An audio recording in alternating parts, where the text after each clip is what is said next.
there's a lot to be hopeful for when you look at this Giant team about the potential of what they could accomplish this year. Did you see the graphic last night on ESPN about how much money the Redskins devote to their offense versus their defense? There's an imbalance there, and they said on the broadcast they said that Dallas is the only team in the league that invests more in its offense than the Redskins.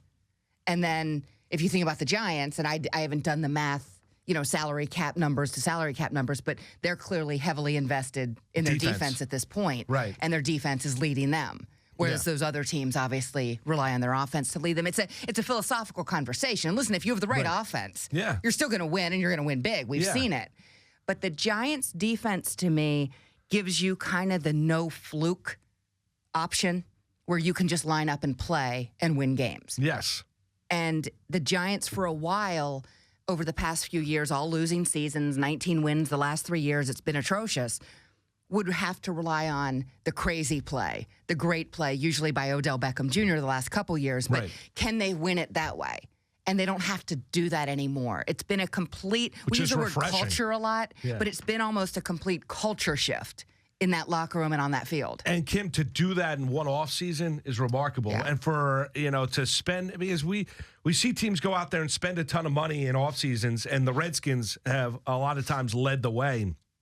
And it does not, you got to bring in the right guys, and Reese did. And they spent a lot of money, and it's worked year one. And it's worked to an unbelievable level, fixing that defense, which was horrid a year ago, to a defense now that goes out there and not just stops teams, but imposes their will on teams over the course of a game and frustrates teams. And the back end of the secondary, one healthy, is as good as it gets in the National Football League. It's really a special unit that has come together really quickly, which is oftentimes you don't really see in the NFL, which is kind of surprising and kind of refreshing when you look at this Giant team. And getting better. Yeah. On the ascent still. I think that's fair. I don't think Sunday was actually their best outing, and I got the sense some players weren't necessarily thrilled with how they played. They gave up 6 points to a division-leading Detroit Lions team. That might sound like nitpicking, but I think it's true. There were times in that game, third downs, where they did not get off the field as efficiently as they usually do.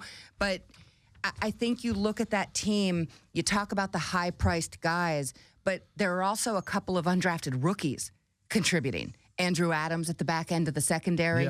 Obviously, Romeo Okwara, who steps in for Jason Pierre-Paul. You have some draft picks. Devon Kennard comes to mind. Jonathan Hankins, who we all knew would benefit by having Damon Harrison next to him and the ends that he had it for most of the season in JPP and OV. And now, obviously, it's Okwara and to some degree others. And then OV, who plays every snap. Olivier Vernon plays every single snap. He is amazing that way.